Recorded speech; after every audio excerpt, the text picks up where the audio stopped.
Medical দাওয়া society of বাংলাদেশের আয়োজনে আজকের বাংলাদেশ চীন মৈত্রী সম্মেলন কেন্দ্রে অনুষ্ঠিত দাওয়া সেমিনার 2025-এ আপনারা যারা উপস্থিত হয়েছেন আমি সবাইকে জানাচ্ছি আন্তরিক শুভেচ্ছা, মোবারকবাদ এবং অভিনন্দন। আপনারা একটা টপিক শুনেছেন, যে টপিকটা আজকে আমি কভার করব সেটা হচ্ছে মেথোডোলজি অফ প্রফিটিক দাওয়া and its relevance to contemporary global society. রাসূল সাল্লাল্লাহু আলাইহি ওয়াসাল্লাম কিভাবে দাওয়া কার্যক্রম পরিচালনা করতেন, ওনার মেথোডোলজি কেমন ছিল এবং বর্তমান সময়ের সাথে এর প্রাসঙ্গিকতা কেমন, এই টপিকটা নিয়ে আমি কথা বলবো। তার আগে আমি শুরুতে দাওয়া ইস্যু যখনই আমার সামনে আসে তখন যেই কথাটা আমি বলি বা শেয়ার করি সেটা হচ্ছে মানহাজুল ওয়াসাতিয়া, মানে the balanced approach of Islam, ইসলামের যে ভারসাম্যপূর্ণ নেচার, এটা নিয়ে আমি কথা বলি।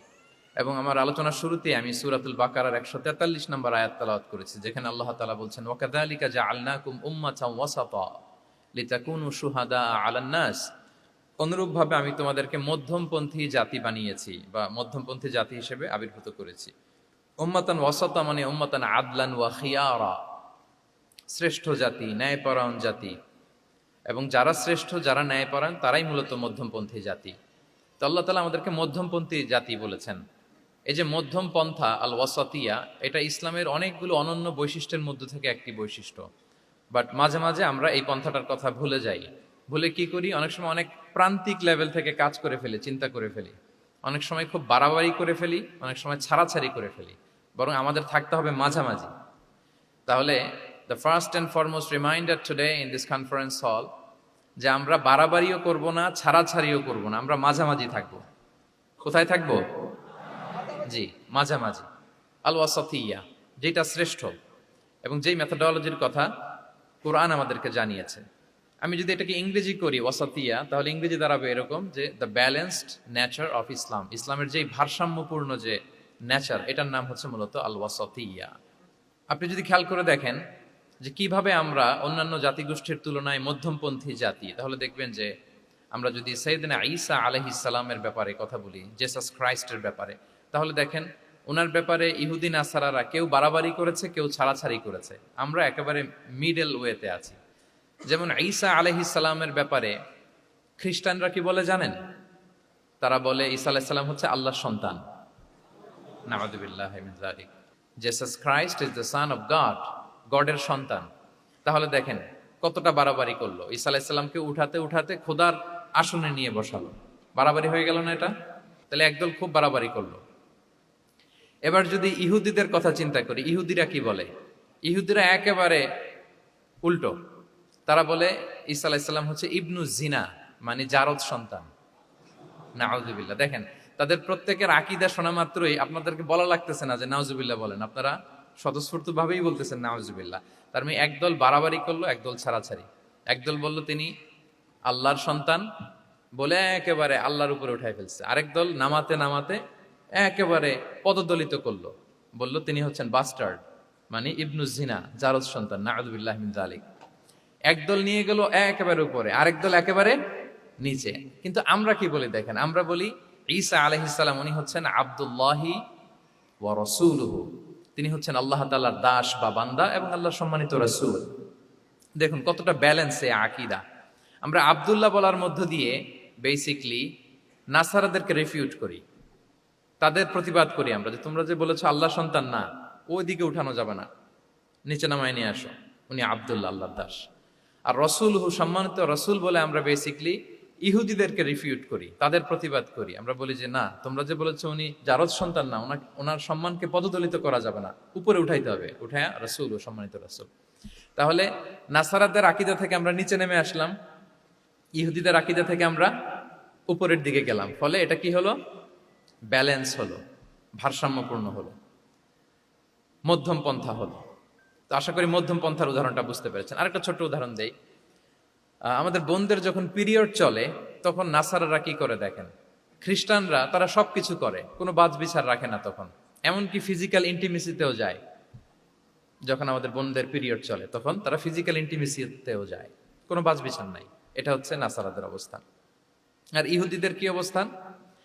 এরা এই 5 দিন 7 দিন আমাদের বোনদের যখন পিরিয়ড চলে তখন তারা তাদের স্ত্রীদেরকে ধরবে না, ছোবে না, স্পর্শ করবে না, একসাথে বসবেও না। তাদের ঘরে আলাদা একটা স্পেশাল রুম রাখে, ওই রুমের ভিতরে, ওই ঘরের ভিতরে তাদের 5 দিন 7 দিন ওইখানে কাটাইতে হয়। তোমরা আবার সুস্থ হলে তারপরে আসবে। দেখেন, একদল খুব বাড়াবাড়ি করলো, আরেক দল ছাড়াছাড়ি করলো। কিন্তু আমাদের ইসলামে আমরা ব্যালেন্স, যে বোনদের যখন পিরিয়ড চলে, হাজবেন্ড ওয়াইফ তখন স্বাভাবিক মেলামেশা, কথাবার্তা, ঘরের টুকিটাকি কাজ সবই করতে পারবে। ইল্লাল জিমা, যেটা আমরা ফিজিক্যাল ইন্টিমেসি বলি, ওইটা ছাড়া আমরা সবই করতে পারবো। তাহলে দেখেন, এই দুইটা উদাহরণ আমি সামনে আনলাম এজন্য যে এই যে মানহাজুল ওয়াসাতিয়াতি ওয়াল ইতিদাল, মধ্যম পন্থার কথা আমরা যেটা বলি, যেটাকে দিয়ে আল্লাহ তাআলা আমাদেরকে সম্মানিত করেছেন, যে ওয়াকাযালিকা জাআলনাকুম উম্মাতাম ওয়াসাতা, তোমাদেরকে আমি মধ্যমপন্থী জাতি বানিয়েছি। তোমাদের মধ্যে বাড়াবাড়িও থাকবে না, ছাড়াছাড়িও থাকবে না, বরং আমরা হব মধ্যমপন্থী। আমরা কি হব? কি হব? তো প্রিয় ভাইয়েরা, প্রথম কথা হচ্ছে, আপনি যখন দাওয়া বলবেন তখন আমাকে মধ্যম পন্থা বলতেই হবে। আমরা যখন ইসলাম শিখবো, শিখাবো, ইসলাম বুঝবো, বুঝাবো, এই সব ক্ষেত্রে আমাদেরকে মধ্যম পন্থা অবলম্বন করতে হবে। আমাদের খেয়াল রাখতে হবে আমরা যেন এক্সট্রিম লাইনে না যাই, আবার খুব এক্সট্রা লিবারেল যেন না হয়ে যায়। আমরা যেন মধ্যমপন্থী একটা অবস্থানে থাকি। এবং দাওয়া দেওয়ার ক্ষেত্রে এটাই বলা হয়েছে, আল্লাহ তাআলা বলছেন, উদউ ইলা সাবিলি রাব্বিকা বিল হিকমাতি ওয়াল মাউইদাতিল হাসানাতি ওয়াজাদিলহুম বিল্লাতি হিয়া আহসান। নবী, আপনি লোকদেরকে আল্লাহর পথে ডাকুন, বিল হিকমা, প্রজ্ঞার সাথে, সুন্দর সুন্দর উপদেশ সহকারে, এবং কখনো তর্ক বিতর্কে জড়ানো লাগলে সেটা উত্তমভাবে আপনাকে জড়াতে হবে। তার মানে এই যে ইসলাম বোঝার ক্ষেত্রে, প্রচারের ক্ষেত্রে এই মধ্যম পন্থার নীতি, যেটা প্রজ্ঞা বা সুন্দর উপদেশমালা দিয়ে দাওয়াত দেওয়া, এটাও মূলত মধ্যম পন্থারই বহিঃপ্রকাশ। আমরা যখন কোনো দাওয়া কাজ করব, অলওয়েজ মাথায় রাখতে হবে যে আমি বাড়াবাড়ি যেন না করি, আমি আবার ছাড়াছাড়িও যেন না করি, আমি যেন মাঝামাঝি থাকি। তো এই যে দাওয়া আমরা দিচ্ছি, দাওয়াটা কি? বেসিক্যালি এটা হচ্ছে একটা কমিউনিকেশন, রাইট? এই যে আমি কথা বলতেছি, আপনারা শুনতেছেন, ইমাম সাহেব খুতবা দিচ্ছেন, আমরা সেটা শুনি, স্ট্রিট দাওয়া হয়, বিভিন্ন রকম দাওয়া এখন হচ্ছে, এগুলো basically communication. And this communication should be full of wisdom and beautiful advice. এটাই মূলত আল ওয়াসাতিয়া, মানহাজুল ওয়াসাতিয়া, মধ্যম পন্থা। আমি যে বিশ্ববিদ্যালয় থেকে ব্যাচেলর করেছি, ওই বিশ্ববিদ্যালয়ের একটা স্লোগান আছে, মানহাজুল ওয়াসাতিয়াতি ওয়াল ইতিদাল। ওনারা মধ্যম পন্থার কথা বলে। সো আমি যেহেতু এই বিশ্ববিদ্যালয় আল আজহারের গ্রাজুয়েট, আমি যেখানেই যাই একটু করে আমি এই আল ওয়াসাতিয়ার কথাটা বলি, প্রিয় ভাইরা। তো দাওয়া যেহেতু কমিউনিকেশন, আমরা ওরাল দাওয়া দিয়ে থাকি, কিন্তু বেসিকলি ওরাল দাওয়ার চেয়ে যেটা প্র্যাকটিক্যাল দাওয়া, থিওরিটিক্যাল দাওয়ার চেয়ে প্র্যাকটিক্যাল দাওয়াটা এটা বেশি ইফেক্টিভ, বেশি প্রোডাক্টিভ। আমরা যখন তাফসির মাহফিল করি, আমরা খুতবা দেই, আলোচনা করি, এটা থেকে তো মানুষ শিখে। কিন্তু আমি যদি আমার আচরণ দিয়ে কোনো একটা মেসেজ দিতে পারি, ওইটা মানুষের হৃদয়ে বেশি দাগ কাটে, বেশি মনে থাকে, খুব বেশি মনে থাকবে। এটার সুযোগ আপনাদের বেশি। যেমন আমি যদি একটা কোরআনের আয়াতের কথা বলি, এটার খুব একটা মূল্যায়ন নাই, কারণ উনি হুজুর মানুষ, উনি তো কোরআনই বলবে। কিন্তু একজন ডক্টর যখন কোরআনের আয়াত বলে, তখন বলে, দেখছো মাশাআল্লাহ, একজন ডক্টর, সে চিকিৎসা বিজ্ঞানে এত বড় এক্সপার্টিজের পর আবার কোরআনও জানে। ওই কথা কিন্তু আমিও বলছি, আমার দাম নাই। কিন্তু আপনাদেরকে কত সম্মানের চোখে দেখা হচ্ছে। আবার দেখেন, 5 ওয়াক্ত সালাত আদায় করা জামাতের সাথে, ফরজ সালাতগুলো, এটা তো মানে করতেই হবে, কম্পালসারি। এটা করে তো খুব বেশি ক্রেডিট নেওয়ার কিছু নাই, তো আমরা সবাই পড়ি। কিন্তু একজন ডাক্তার যখন নামাজ পড়ে, খেয়াল করে দেখবেন, একজন ডক্টর যখন চেম্বারে রুগীদেরকে রেখে বলে যে, ওখানে যদি লেখা থাকে যে সালাতের সময় বিরতি থাকবে, বা বলা হয় যে এই ডাক্তার কিন্তু রুগী বসিয়ে রেখে নামাজটা পড়ে এসে আবার রুগী দেখা শুরু করে, এটা সবাই খুব পজিটিভলি নেয়, যে দেখো এত ব্যস্ততার পরেও চাইলে এই সময় রুগী দেখতে পারতো, কিন্তু উনি নামাজ পড়ে। দেখেন, একই করণের কথা আমিও বললাম, আপনিও বললেন, আপনার মর্যাদা কত বেশি। আমিও জামাতে নামাজ পড়ি, ইমামতি করাই, আর আপনি যে একটু তাড়াতাড়ি করে নামাজটা পড়ে চলে আসেন, এটাতে আপনার এপ্রিসিয়েশন কত বেশি। তো এভাবে আপনাদের কিন্তু দাওয়া কাজ করার সুযোগ অনেক বেশি, কারণ এটা অনেক মানে নোবেল একটা প্রফেশন, মহৎ পেশা। আপনারা জনগণকে সরাসরি সেবা দেওয়ার যে ব্যাপারটা, এটার সুযোগ আছে। যুদ্ধ বিধ্বস্ত আপনি আহতদেরকে সেবা দিতে পারেন, আগুনে পোড়া রোগীদেরকে সেবা দিতে পারেন, দুরারোগ্য ব্যাধি, তার আর যাওয়ার জায়গা নেই, আপনি সেবা দিতে পারতেছেন। যে কোনো রোগ বালাই, যে কোনো পরিস্থিতিতে যখন একজন মানুষ অসুস্থ হয়, তখন আপনি সেবা দিচ্ছেন, তখন তার মনটা কিন্তু খুব নরম থাকে, তার মধ্যে একটা অসহায়ত্ব কাজ করে। ওই একটা অসহায় মানুষ, তার মনটা খুব নরম, ওই রকম একটা সিচুয়েশনে তারা আপনাদের দ্বারস্থ হয়। ফলে আপনাদের কিন্তু দাওয়া কাজ করার সুযোগ অনেক বেশি, এবং সেক্ষেত্রে ওরাল দাওয়ার চেয়ে আপনার যে প্র্যাকটিক্যাল দাওয়া, এটার ইফেক্ট অনেক বেশি। মানে আপনার চলনে বলনে, আপনার কথনে, কথায়, আপনার ব্যক্তিত্বে, পার্সোনালিটিতে, এটার মাধ্যমে যে দাওয়া ফুটে ওঠে ওইটা বেশি ইফেক্টিভ। নিজের আচরণ দিয়ে যে মেসেজটা দেওয়া যায় এটা সবচেয়ে ইফেক্টিভ। আপনার লেনদেন, আপনার ডিলিংস কেমন, আপনি মানুষ হিসেবে কেমন, এটা সবচেয়ে পাওয়ারফুল দাওয়া।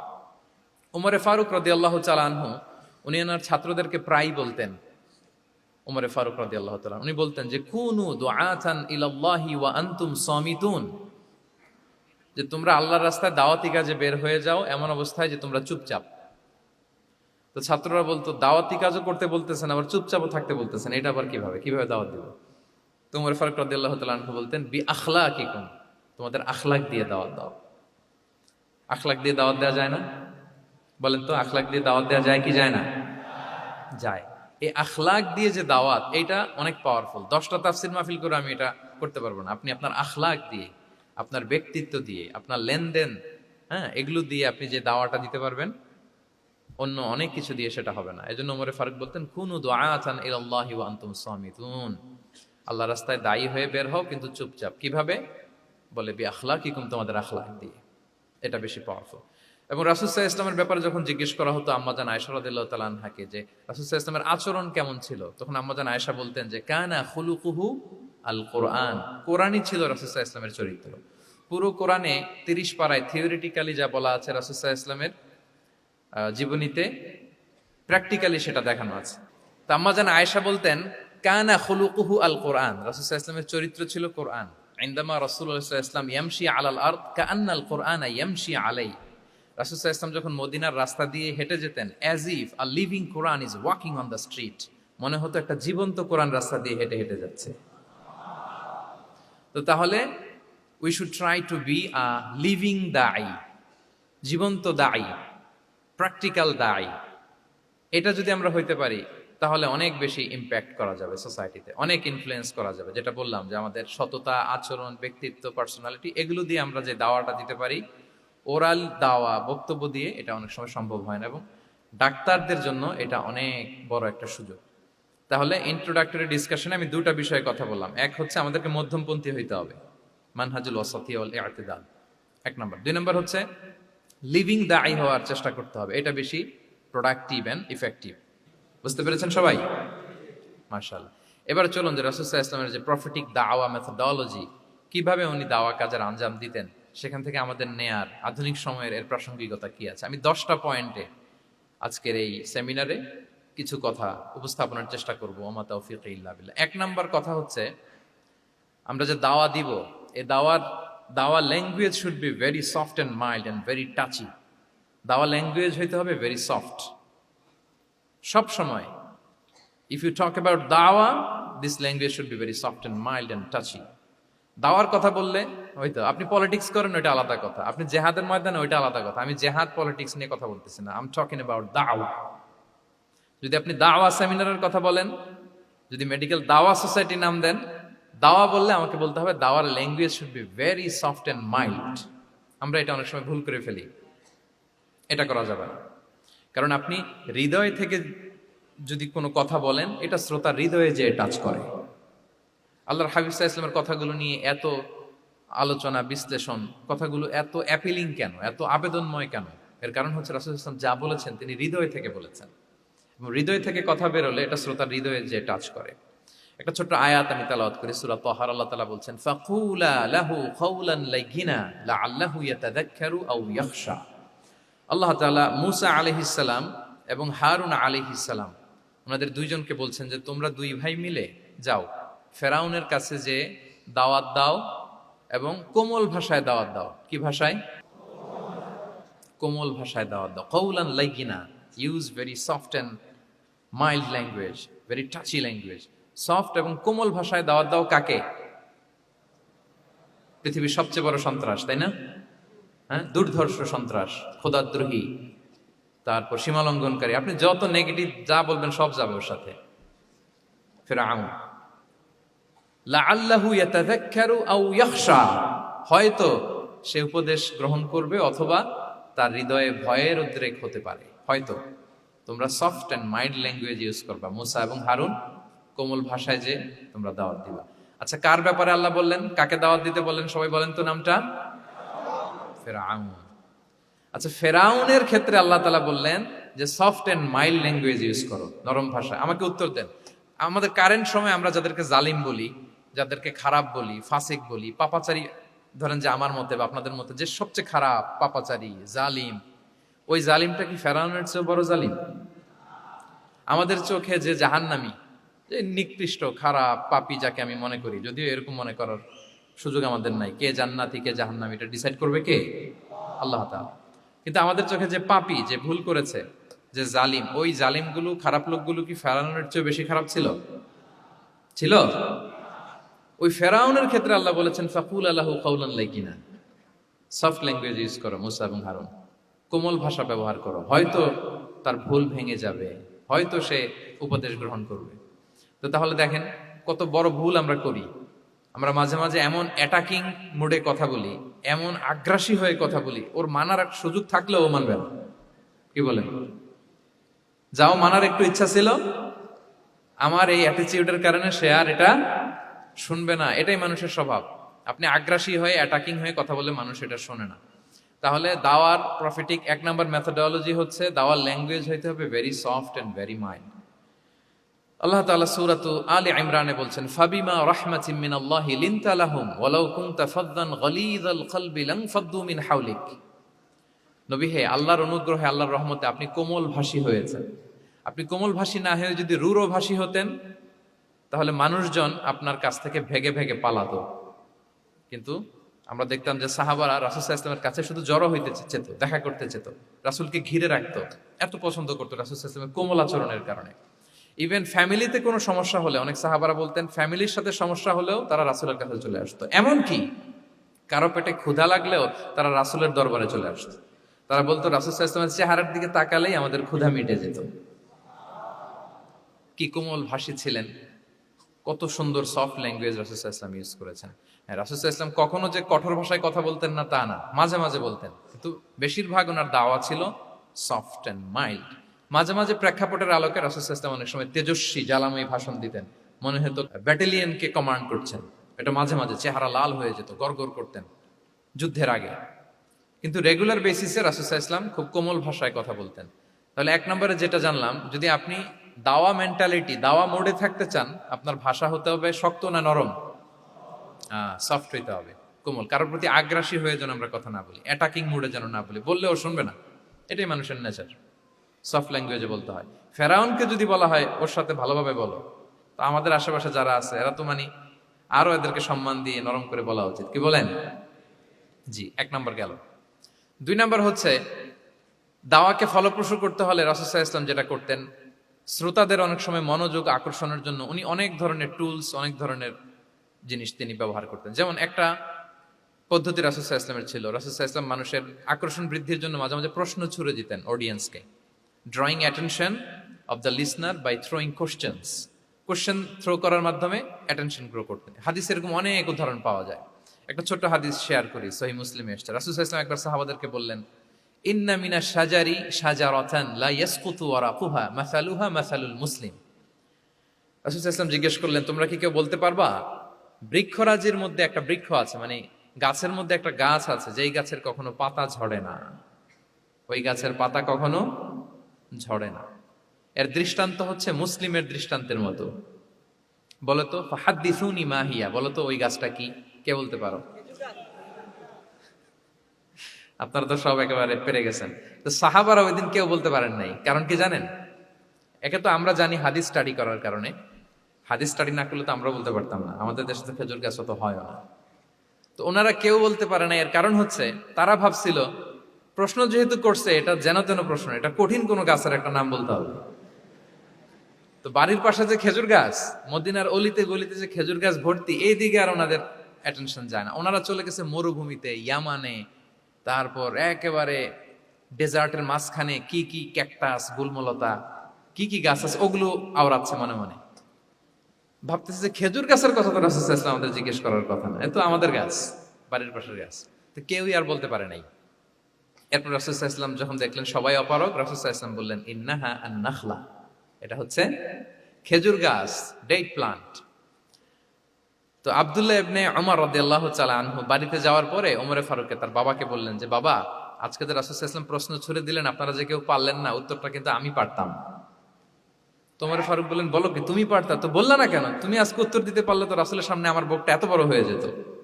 মানে লাল উট পেলে আরবরা যেই খুশি, আমি এর চেয়ে বেশি খুশি হতাম। তখন উনি বললেন যে আপনি পারতেছেন না, অন্যান্য বয়স্ক সাহাবারা পারতেছে না, মুরব্বীরা কেউ যেহেতু বলে নাই, আমি বিনয়ের খাতিরে উত্তরটা দেই নাই, কিন্তু আমি জানতাম যে এটা খেজুর গাছ। তাহলে দেখেন রাসূল সাল্লাল্লাহু আলাইহি ওয়াসাল্লাম অ্যাটেনশনটাকে ড্র করার জন্য প্রশ্ন ছুড়ে দিতেন। আপনারা তো মানে প্রশ্ন ছড়াই তো আপনাদের কাজ, যে কি অবস্থা, শরীরটা কেমন, পেট ঠিক আছে কিনা, ঘুম হয় কিনা, কমন প্রশ্ন না আপনাদের? আপনাদের কাছে গেলেই তো প্রথমে জিজ্ঞেস করে যে হজম হয় কিনা, তারপর ঘুম আসে কিনা, এই হয় কিনা, অনেক প্রশ্ন আপনারা করেন। তো এইভাবে আপনি যদি আস্তে আস্তে প্রশ্নের ছলে যদি তাকে আপনি দাওয়া দিতে চান, আপনি কিন্তু দিতে পারেন। এটা রাসূল সাল্লাল্লাহু আলাইহি ওয়াসাল্লামের একটা দাওয়া মেথোডোলজি ছিল। দুইটা বলে ফেললাম, একটা হচ্ছে দাওয়ার ল্যাঙ্গুয়েজ হতে হবে অনেক শক্ত, নাকি হ্যাঁ নরম, সফট এন্ড মাইল্ড। দুই নাম্বার হচ্ছে প্রশ্ন ছুড়ে দিয়ে শ্রোতাকে আকর্ষণ করা, মনোযোগ আকর্ষণ করা। তিন নাম্বার ভিজুয়াল এক্সপ্লেনেশন, রাসূল সাল্লাল্লাহু আলাইহি ওয়াসাল্লাম এটা করতেন যাতে করে আরো সহজে বোঝানোর জন্য। এটা নিশ্চয়ই আপনারা করেন। রাসূল সাল্লাল্লাহু আলাইহি ওয়াসাল্লামের দাওয়া জিন্দেগিতে দেখা যায় প্রায় সময় কিছু উনি ভিজুয়াল এক্সপ্লেনেশন নিয়ে এসেছেন সাহাবাদের সামনে, যাতে করে সাহাবারা to get a better idea of the issue, আরো ইজিলি বুঝতে পারেন। যেমন একবার রাসূল সাল্লাল্লাহু আলাইহি ওয়াসাল্লাম অনাথ ইয়েতিমদেরকে যারা দেখভাল করে তাদেরকে মর্যাদা, এটা বোঝাতে যে রাসূল সাল্লাল্লাহু আলাইহি ওয়াসাল্লাম দুই আঙ্গুল উঁচু করে একবার বললেন যে আনা ওয়া কাফিলুল ইয়াতীমি ফিল জান্নাতি কাহাতাইন, অর্থাৎ আমি এবং এতিমের রক্ষণাবেক্ষণকারী কিয়ামতের দিন এভাবে কাছাকাছি প্রতিবেশী হয়ে থাকবো। এই দুইটা আঙ্গুলের মাঝখানে যেমনি খুব একটা স্পেস নাই, গ্যাপ নাই, মানে একেবারে কাছাকাছি, নেইবরিং ফিঙ্গার, রাইট? আমি এবং এতিমের রক্ষণাবেক্ষণকারী এভাবে নেইবর হয়ে থাকবো। এই যে ভিজুয়াল এক্সপ্লেনেশন দেখছেন, এই যে দাওয়ার মধ্যে মাঝে মাঝে এরকম ভিজুয়াল এক্সপ্লেনেশন করতে হবে যাতে করে শ্রোতারা বুঝে। রাসূল ইসলাম এটা করেছেন। মুসনাদে আহমদে এক হাদিস এসেছে, রাসূল ইসলাম একবার খেজুরের একটা ডাল নিয়ে মরুভূমির মধ্যে একটা দাগ টানলেন। খত্তালানা রাসূলুল্লাহ সাল্লাল্লাহু আলাইহি ওয়াসাল্লাম খত্তান, একটা স্ট্রেইট লাইন দিয়ে রাসূল সাল্লাল্লাহু আলাইহি ওয়াসাল্লাম বললেন এটা হচ্ছে সিরাতুল মুস্তাকিম। সাহাবাদের দৃষ্টি আকর্ষিত হলো, সবাই মনোযোগী হয়ে উঠলো, তাই নাকি? এটা সিরাতুল মুস্তাকিম, যে দোয়া আমরা প্রতিদিন করি, ইহদিনাস সিরাতাল মুস্তাকিম। খেজুরের ডাল দিয়ে স্ট্রেইট লাইন কেটে বললেন এটা হচ্ছে সিরাতুল মুস্তাকিম।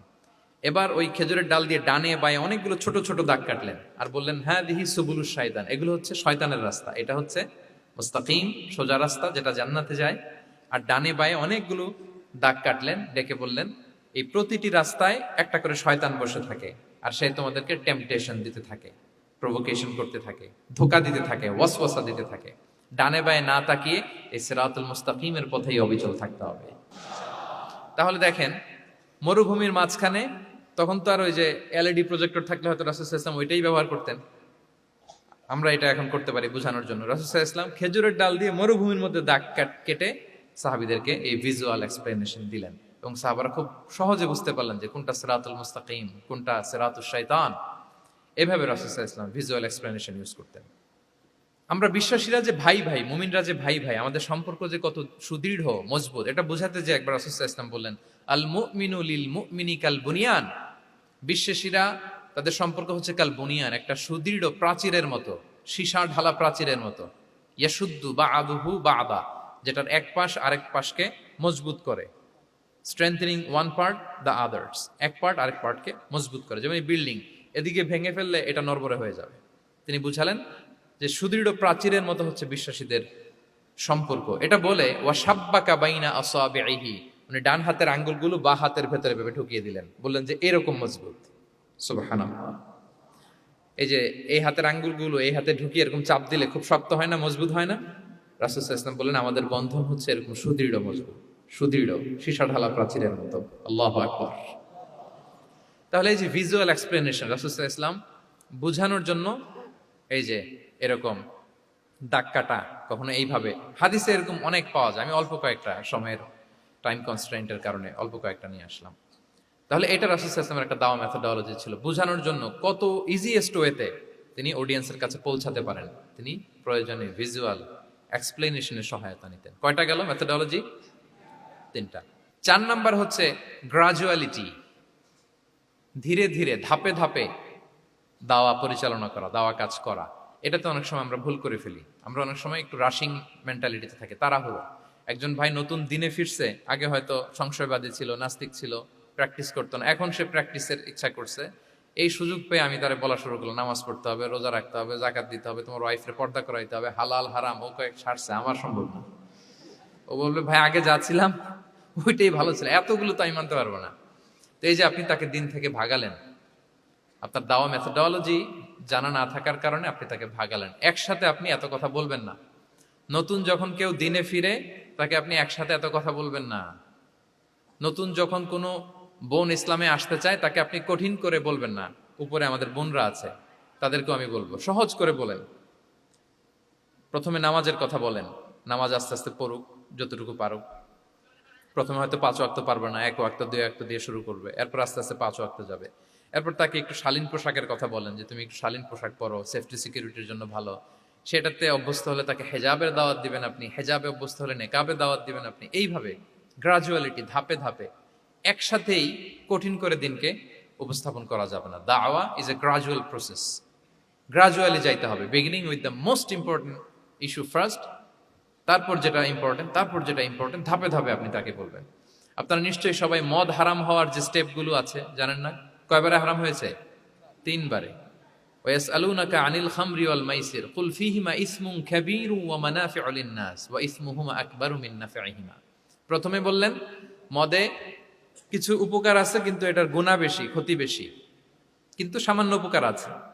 তো মানুষ সচেতন হয়ে গেল যে না, এটা কিন্তু গুনাহ আছে, ক্ষতি আছে, সাবধান হইতে হবে। মদ খাওয়া কমায় দিল।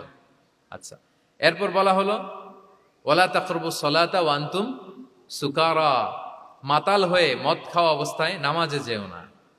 কারণ কোন এক সাহাবী নামাজে এমন ভাবে তেলাওয়াত করলেন, অর্থ চেঞ্জ হয়ে গেল। ফলে দিনে 5 বার মদ খাওয়া যাবে না। এই আয়াত দিয়ে তো তাই বোঝা যায়, তাই না? 5 বারের জন্য যখন সাবধান হয়ে গেল, আরো তারা অভ্যস্ত হয়ে গেল। এরপরে নাজিল হলো ইন্নামাল খামরু ওয়াল মাইসিরু ওয়াল আনসাবু ওয়াল আজলামু রিজসুম মিন আমালিশ শাইতানি ফাজতানিবু। মদ, জুয়া, ভাগ্যলিপি এগুলো শয়তানের কাজ, এগুলো থেকে বেঁচে থাকো। সবাই মদিনার ঘরের ভেতরে মদের বোতল যেগুলো ছিল ভেঙে সব রাস্তায় মদ দিয়ে মদিনার অলিগলি সয়লাম। সুবহানাল্লাহ, কারো কষ্ট হয়নি, কারণ ধাপে ধাপে মদকে হারাম করা হয়েছে। কেউ যদি চেইন স্মোকার থাকে, আপনি যদি বলেন যে স্মোকিং হারাম, কালকে থেকে একটাও খেতে পারবে না, ও পারবে? ও তো মারা যাবে। ও সব বাদ দিতে পারবে, স্মোকিং বাদ দিতে পারবে না। তো কি করবেন? তাকে আপনি অল্প অল্প করে, যে একটু একটু করে ছাড়ো। এই যে রমজান আসতেছে, সারাদিন তো করতেই পারবা না, রাতে 2-3টা করে খাইও, বেশি খাইও না। না মানে ছাড়ানোর জন্য বলতেছে আর কি। যে 10টা খায় তারা যদি আপনি 2টা খাইতে বলেন, এটা তো আপনি দাওয়াই দিলেন নাকি, কমাইতে বললেন তো। সিগারেটের প্রতি তার উৎসাহিত করতেছি না আমরা।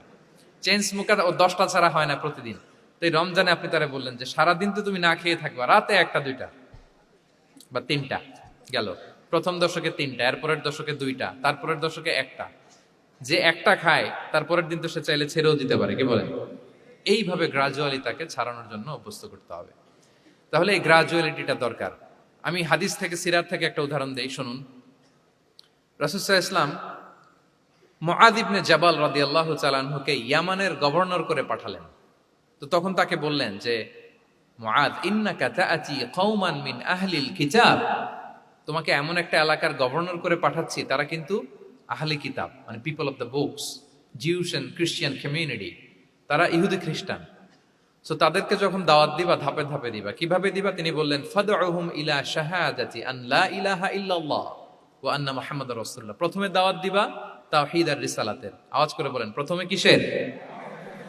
তাওহীদ এবং রিসালাতের। আচ্ছা, ফাইনহুম আতাউ লিযালিক, তারা যখন এটা মেনে নেয়। আরবিটা খেয়াল করেছেন অর্থটা? ফাইনহুম আতাউ লিযালিক, তাওহীদ রিসালাত যদি মেনে নেয় তাহলে তাদেরকে 5 ওয়াক্ত নামাজের দাওয়াত দিও। 5 ওয়াক্ত নামাজে যখন তারা অভ্যস্ত হয়ে যায়, ফাইনহুম আতাউ লিযালিক, যখন তারা এটাও মেনে নেয় তখন তাদেরকে যাকাতের আদেশ করো। সুবহানাল্লাহ, সুবহানাল্লাহ। দেখেন ধাপে ধাপে, একবারে সবগুলো বিধান একবারে তাদের সাথে শেয়ার করতে বলেননি। প্রথমে তাওহীদের, রিসালাতের, মেনে নিলে সালাতের, মেনে নিলে যাকাতের, ধাপে ধাপে। তাহলে একবারে কেউ নতুন যখন দিনে ফিরেছে, একবারে সবকিছু তার ঘাড়ে চাপিয়ে দিবেন আপনি? কি করবেন?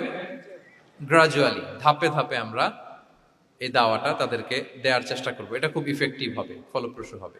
আচ্ছা, 4টা কভার করে ফেলেছি। 5 নাম্বার হচ্ছে দাওয়ার মধ্যে ইমোশনাল ইন্টেলিজেন্স ইউজ করতে হবে, তাহলে এটা মোর ইফেক্টিভ হবে। মানে আপনি মানুষের আবেগ অনুভূতি নাড়িয়ে দিয়ে যদি দাওয়া দিতে পারেন, এটা তার শুদ্ধাচারের জন্য অনেক কাজে দেবে। ইমোশনাল ইন্টেলিজেন্স মানে তার আবেগ, ইমোশনকে আপনি ট্রিগার আপ করবেন, ওইটাতে আপনি টাচ করবেন, তাহলে দেখবেন যে সে একেবারে কাবু হয়ে গেছে। এটা রাসূল সাল্লাল্লাহু আলাইহি ওয়াসাল্লামের সিরাতে আমরা অনেক সময় দেখেছি যে ইমোশনাল ইন্টেলিজেন্সকে কাজে লাগিয়ে রাসূল সাল্লাল্লাহু আলাইহি ওয়াসাল্লাম তার আবেগ অনুভূতিতে এমন ভাবে নাড়া দিয়েছেন, তাকে আল্লাহ তাআলা হেদায়েতের রাস্তায় নিয়ে এসেছে। সুবহানাল্লাহ। একটা ছোট্ট উদাহরণ দেই, মুসনাদে আহমদ ইবনে হাম্বলের হাদিস, কিভাবে ইমোশনাল ইন্টেলিজেন্স রাসূল সাল্লাল্লাহু আলাইহি ওয়াসাল্লাম ইউজ করতেন, আবেগ অনুভূতিকে কিভাবে নাড়া দিতেন রাসূল সাল্লাল্লাহু আলাইহি ওয়াসাল্লাম। এক যুবক এসে সাহাবাদের সামনে রাসূল সাল্লাল্লাহু আলাইহি ওয়াসাল্লামকে বললেন, ইয়া রাসূলুল্লাহ ইযান লি বিজিনা, হে আল্লাহর রাসূল আপনি আমাকে জিনার অনুমতি দেন। নাউযুবিল্লাহ। কিসের? জিনার, মানে ব্যভিচারের অনুমতি দেন, ব্যভিচার বা জিনার অনুমতি দেন। আশেপাশের সাহাবারা তো রেগে মেগে আগুন। ফাআকবাল আল কওমু আলাইহি ফাজাজারু, সবাই তাকে দৌড়ে ধরতে গেল আর ধমকাতে লাগলো, ছি ছি ছি, মাহ মাহ, আমরা যেটা বাংলায় বলি ছি ছি, আরবিতে ওনারা কি বলে? মাহ মাহ, ছি ছি, কি বলো তুমি? লজ্জা শরমের মাথা খেয়ে তুমি রাসূলুল্লাহর দরবারে এসে বলতেছে, হে আল্লাহর রাসূল আপনি জিনার অনুমতি দেন। যে রাসূল আল্লাহর পক্ষ থেকে বাণী শোনায়, ওয়ালা তাকরাবুজ জিনা, তোমরা ব্যভিচারের নিকটবর্তীও হয়ো না, আর তুমি সেই নবীর কাছে এসে আবদার করতেছো জিনার অনুমতি দেন। তারা যখন তেরে আসলো এই যুবকের দিকে, রাসূল সাল্লাল্লাহু আলাইহি ওয়াসাল্লাম তাদেরকে থামালেন, বললেন যে তোমরা থামো, যুবককে ডেকে আনো আমার কাছে। যুবককে নিয়ে আসা হলো, রাসূল সাল্লাল্লাহু আলাইহি ওয়াসাল্লাম তাকে পরম আদরে কাছে টেনে নিলেন। এবার তাকে জিজ্ঞেস করলেন, তুমি জিনার অনুমতি চাও না? বলে যে ইয়া রাসূলুল্লাহ, জি জিনার অনুমতি চাই। তখন রাসূল সাল্লাল্লাহু আলাইহি ওয়াসাল্লাম বললেন, তুমি আমাকে উত্তর দাও তো, তুমি বলো তো যে আতুহিব্বুহু লি উম্মিক, তুমি কি পছন্দ করবে যে কোনো পরপুরুষ তোমার মায়ের সাথে এই জিনাটা করুক? তোমার এটা ভালো লাগবে? সে বলে, লা ইয়া রাসূলুল্লাহ, না কখনো না, আমার মায়ের সাথে কেউ এই পাপাচারে লিপ্ত হবে, এটা কোনো মানুষ মেনে নেবে না। আমি কেন, কেউ মেনে নেবে না। তারপর রাসূল সাল্লাল্লাহু আলাইহি ওয়াসাল্লাম তাকে বললেন, আতুহিব্বুহু লিবনাতিক, তুমি তোমার কলিজার টুকরা সন্তান, কন্যা সন্তানের সাথে, তোমার কন্যার সাথে কেউ এই পাপ কাজটা করুক, এটা তুমি মেনে নিবে? এটা তুমি পছন্দ করো? সে বলল, লা ইয়া রাসূলুল্লাহ, হে আল্লাহর রাসূল কখনো কালেও না, কখনো মানবো না, আমার মেয়ের সাথে কেউ এই কাজ করবে আমি কখনো মানবো না। রাসূল সাল্লাল্লাহু আলাইহি ওয়াসাল্লাম আবার তাকে প্রশ্নবাণে জর্জরিত করতে লাগলেন, আবার বললেন, আতুহিব্বুহু লি উখতিক, তুমি কি তোমার প্রিয় বোনের সাথে কেউ এটা করুক, এই পাপাচারে লিপ্ত হোক, জিনা করুক, পছন্দ করবে? তোমার বোনকে কেউ এরকম করবে, অপমান করবে, এটা চাইবে তুমি? বলে, কখনো না, লা ইয়া রাসূলুল্লাহ, কখনো না, কেউই তো পছন্দ করবে না এটা। তখন রাসূল সাল্লাল্লাহু আলাইহি ওয়াসাল্লাম বললেন, তুমি যার সাথে জিনার অনুমতি চাইছো সে তো কারো না কারো মা, কারো না কারো মেয়ে, কারো না কারো বোন, তুমি এভাবে কেন ভাবতে পারো না? সুবহানাল্লাহ বিহামদি। এই কথা বলার পরে তো সে একেবারে ইমোশনালি এমন ড্যামেজ হয়েছে, লজ্জায় কাচুমাচু হয়ে মাথা নিচু করে দাঁড়ায়ছে। তখন রাসূল ইসলাম তার পিঠে একটা আলতো চাপড় মারলেন, পরম মমতায় আলতো চাপড় দিয়ে তার জন্য দোয়া করলেন, আল্লাহুম্মা গফির যামবাহ ওয়া তাহহির কলবাহ ওয়া হাসসিন ফারজাহ, আল্লাহ তুমি এই যুবকের পাপ মোচন করো, আল্লাহ তুমি তার অন্তরটাকে পরিশুদ্ধ করো, আল্লাহ তুমি তার চরিত্রটাকে নিষ্কলুষ করো। এই হাদিসের রাবি উনি বলতেছেন, ফালাম ইয়াকুন বা'দা যালিকাল ফাতা ইয়ালতাফিতু ইলা শাই, ওই দিনের পর থেকে এই যুবক কখনো কোনো পরনারীর দিকে রাস্তায় তাকায় নাই। এই ইমোশনালি যখন তাকে দুর্বল করা হলো, তাকে যখন এইভাবে রাসূল সাল্লাল্লাহু আলাইহি ওয়াসাল্লাম প্রেজেন্টেশন করলেন, হাদিসের বর্ণনাকারী বলেন, এরপরে আমরা কোনোদিন তাকে পরনারীর দিকে তাকাতে দেখি নাই। তার হৃদয়টাকে আল্লাহ তাআলা পরিশুদ্ধ করে দেন। রাসূল সাল্লাল্লাহু আলাইহি ওয়াসাল্লাম ওয়া ইউযাক্কিহিম, কিভাবে মানুষকে পরিশুদ্ধ করতে দেখেন, কিভাবে তার আবেগ অনুভূতিকে নাড়িয়ে তার চিন্তার জগতে আলোড়ন সৃষ্টি করে তাকে এমন ভাবে কাবু করলেন যে রাসূল সাল্লাল্লাহু আলাইহি ওয়াসাল্লাম যেই দিকে তাকে গাইড করতেছে এখন সে সেদিকেই যেতে বাধ্য। সো এইটা আমাদেরকে করতে হবে, ইমোশনাল ইন্টেলিজেন্স কাজে লাগিয়ে মানুষের আবেগ অনুভূতিতে নাড়া দিয়ে যদি আপনি তাকে কোনো কথা, কোনো বার্তা, কোনো নাসিহাত করেন, তখন সেটা সে শোনে। এমন শুনে এমন ভাবে সে হেদায়েতের পথে আসে যেটা আমরা কল্পনাও করতে পারি না। তাহলে এটা যেন আমরা করি, এটা খুবই প্রোডাক্টিভ, এটা খুবই ইফেক্টিভ, এটা খুবই ফ্রুটফুল, কাজে দেয় মানুষকে ইমোশনালি তাকে দেওয়া। এই পয়েন্টটা বুঝতে পেরেছেন তো সবাই, না? আলহামদুলিল্লাহ। 6 নাম্বার মেথোডোলজি হচ্ছে দাওয়া should be full of love. দাওয়া বললে এটার সাথে লাভ থাকতে হবে, লাভ, ভালোবাসা। যদি আপনি দাওয়া বলেন, এখানে লাভ থাকতে হবে। ইট কামস উইথ লাভ, ভালোবাসা। ভালোবাসা দিয়ে আপনি মানুষের হৃদয় জয় করতে হবে। আমরা দায়ীরা অনেক সময় বেশি জাজমেন্টাল হয়ে যাই। আরব শায়েকরা বলে যে নাহনু দুআত লাসনা কুদাত, আমরা দাঈ, আমরা জাজ নই, উই আর নট জাজেস। আমাদের অনেক দায়ীর আমরা ভুল করে ফেলি, আমরা বলি যে ও খারাপ, ও এটা, ও জাহান্নামী, ও খারিজ, এরকম আমরা সবাইকে নাকচ করি। মনে হয় যেন সবাইরে জাহান্নামে পাঠাই, আমি একা জান্নাতে যেতে পারলেই সফল। আচ্ছা বলেন তো, সব গেল জাহান্নামে, আপনি একা শুধু জান্নাতে, ভাল লাগবে আপনার? এই যে আজকে আমরা এখানে সবাই ছাত্র, শিক্ষক, ডিস্টিংগুইশ গেস্টরা, উপরে আমাদের বোনরা, কত ভালো লাগতেছে না? ধরেন যে 2500 সিটিং ক্যাপাসিটির এই চীন মৈত্রী সম্মেলন কেন্দ্রে কেউ নাই, শুধু আপনি একা। এই বিশাল হল রুমে কেউ নাই, আপনি একা, ভাল লাগবে? তো সবাইকে জাহান্নামে পাঠিয়ে শুধু আমি জান্নাতে গেলে এটা আমার ভাল লাগবে না ওই জান্নাতে। So, আমরা কিভাবে আমাদের জান্নাতের দলকে ভারী করতে পারি, এই চেষ্টাটা আমাদের বেশি বেশি করতে হবে, কি বলেন? তাহলে দাওয়া should be full of love, কারণ ভালোবাসা দিয়ে যা জয় করা যায়, কঠোরতা দিয়ে তা পারা যায় না। ভালোবাসা দিয়ে আপনি যেটা করতে পারবেন, কঠোরতা দিয়ে কখনো সেটা করতে পারবেন। আসুন আমরা হাদিস থেকে শুনি, সিরাত থেকে শুনি। আল্লাহর হাবিব সাল্লাল্লাহু আলাইহি ওয়াসাল্লাম মসজিদে নববীতে বসে আছেন সাহাবাদেরকে নিয়ে। হঠাৎ এক বেদুইনের আগমন। বেদুইন মানে যার মধ্যে নগর জীবনের কোনো নিয়ম কানুন সে দেখেনি, জানে না, বুঝে না। সিভিলাইজেশন বলতে যেটা বুঝি, ভদ্রতা, কার্টিসি, ম্যানার, এটা সে শিখেনি। এরকম এক বেদুইন অনেক দূর পল্লী থেকে মদিনার মসজিদে নববীতে এসেছে, কিন্তু সে ইসলাম ধর্ম গ্রহণ করেছে, মুসলিম। তো মসজিদে ঢুকে সে 2 রাকাত নামাজ পড়তেছে, এসে যে রাসূলকে সালাম দিবে, কথা ওই কার্টিসিটাও নাই।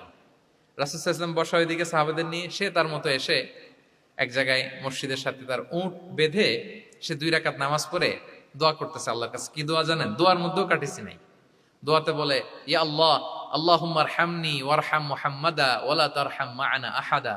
মানে আল্লাহ, তুমি শুধু আমারে রহম করো আর মুহাম্মদ সাল্লাল্লাহু আলাইহি ওয়াসাল্লামের রহম করো, আমাদের সাথে আর কাউরে রহম করো না তুমি। বেদুইন, তার মধ্যে আদাবু দোয়া, দোয়ার যে একটা এটিকেটস আছে, এটা তো তার জানা নাই। দোয়ায় অন্যদের জন্য দোয়া করলে যে নিজের লাভ, এটা সে জানতো না। আমি যদি বলি যে আল্লাহ এই ভাইদেরকে তুমি কবুল করো, তখন ফেরেশতারা বলে আল্লাহ যিনি দোয়া করতেছে আগে তাকে তুমি কবুল করো। কেউ অসুস্থ, আমি যদি বলি আল্লাহ আমার এই ভাইকে তুমি সুস্থ করো, আল্লাহর ফেরেশতারা বলে আল্লাহ যিনি দোয়া করলেন আগে তার রোগ বালাই থাকলে আগে তাকে সুস্থ করো। তো এই যে দোয়ার এটিকেটস, আদাব ও দোয়া, এটা সে জানতো না। সে দোয়া করতেছে আল্লাহুম্মা আরহামনি ওয়ারহাম মুহাম্মাদা ওয়ালা তারহাম মা'ানা আহাদা, শুধু আমারে রহম করো, মুহাম্মদ সাল্লাল্লাহু আলাইহি ওয়াসাল্লাম রহম করো, আর কাউরে না। তো রাসূল সাল্লাল্লাহু আলাইহি ওয়াসাল্লাম দূর থেকে দেখতেছেন এই দোয়া, আর বলতেছেন যে হায় রে, একটা প্রশস্ত জিনিসকে সে সংকীর্ণ বানায় ফেললো। আল্লাহর কাছে কি রহমের কোনো কমতি বা ঘাটতি আছে? নাই। সে তো দোয়াতে সবাইকে ইনক্লুড করতে পারতো। তো রাহমাতাল লিল আলামিন আল্লাহর হাবিব সাল্লাল্লাহু আলাইহি ওয়াসাল্লাম তিনি বুঝতে পেরেছেন যে এই লোকটা আসলে বেদুইন, তার মধ্যে ওই কার্টিসি নাই। তো তিনি ফলো করতে লাগলেন যে দেখি লোকটা কি করে। তো লোকটা দোয়া টোয়া করেই এবার যে মসজিদের এক কর্নারে বসে ওখানেই পেশাব করা শুরু করলো। মানে কোনো কার্টিসি, নিয়ম, ভদ্রতা তার জানা নাই। তো তাকে পেশাব করতে দেখে বাকি লোকেরা তো তাকে ধরতে গেল, মারতে গেল। রাসূল সাল্লাল্লাহু আলাইহি ওয়াসাল্লাম বললেন, দাউ, রাখো রাখো, আরে থামো থামো, ওকে কাজ সারতে দাও, ওকে ওর কাজ সারতে দাও। কারণ আপনারা এটা ভালো জানেন যে ওয়াশরুম সারা অবস্থায় যদি কেউ বাইরে থেকে জোরে ডাক দেয় তাহলে অবস্থা খারাপ আছে, ঠিক কিনা বলেন? কেউ টয়লেট সারতেছে ওয়াশরুমে, তখন যদি আপনি জোরে নক করেন এটা তার ক্ষতি হয়, কারণ আগে তাকে ওইটা পাস করতে হবে স্মুথলি। এটাও একটা এটিকেটস যে কেউ ওয়াশরুমে গেল, আমাকেও যেতে হবে, তো আমি যে বারবার ডিস্টার্ব না করে ওখানে একটু পায়চারা করতে পারি, একটু হালকা মৃদু শব্দে কাশি দিতে পারি, বা আমি যে বাইরে আছি, সামওয়ান ইজ ওয়েটিং আউটসাইড, এটা তাকে বুঝাতে পারি। কিন্তু অনেকে যে কি করে, ধাম ধাম করার যখন শুরু করে, ওই বেচারার তো অবস্থা টাইট। এটা যেন আমরা না করি, এই শিক্ষাটা কিন্তু এই হাদিস থেকে পাই। রাসূল সাল্লাল্লাহু আলাইহি ওয়াসাল্লাম বললেন, দাউ দাউ, রাখো রাখো, আরে ছাড়ো ছাড়ো, ও তো এখন করতেছে, ইউরিন পাস করতেছে, রাখো, ওটাও সারুক, আগে সারুক, আমরা পরে ডিল করি। তো সবাইকে তিনি থামালেন, ও সারলো। এবার রাসূল সাল্লাল্লাহু আলাইহি ওয়াসাল্লাম বললেন, এবার তোমরা যে ওয়া হারিকু আলা বাউলিহি সাজলান মিন মা, যেহেতু মসজিদে নববীর ফ্লোর ছিল বালুর ফ্লোর, শুকিয়ে যাবে, বললেন যে ওর পেশাব করা জায়গার উপর 1 বালতি পানি ঢেলে দাও। সাহাবারা দিল।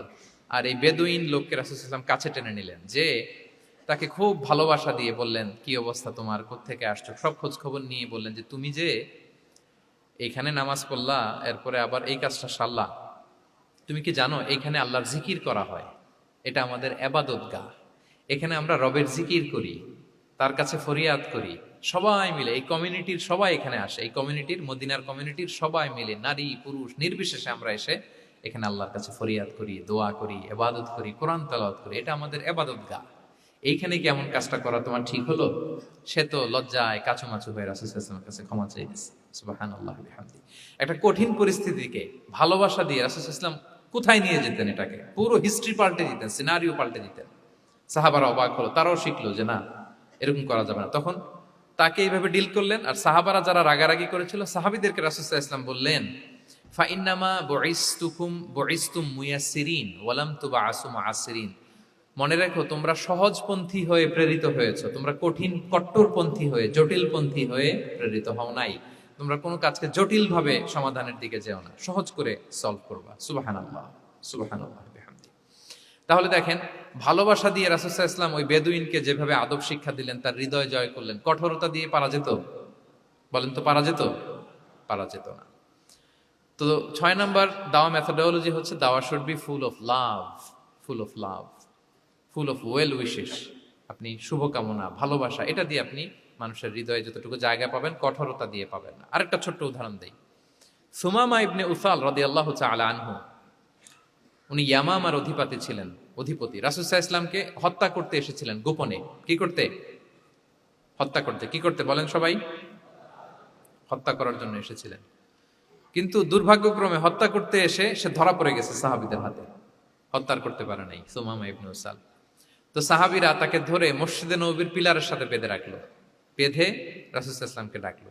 তারা বলল, যে ইয়া রাসূলুল্লাহ, দেখেন ইয়ামামা থেকে আসছে সুমামা ইবনে উসাল আপনাকে হত্যা করবার জন্য, তাকে আমরা ধরে ফেলেছি, আমরা বেঁধে রেখেছি। রাসূল সাল্লাল্লাহু আলাইহি ওয়াসাল্লাম তার কাছে যে তার খোঁজ খবর নিলেন প্রথম দিন, এবং তার সামনে যথারীতি তাওহীদ এবং রিসালার দাওয়াত দিলেন।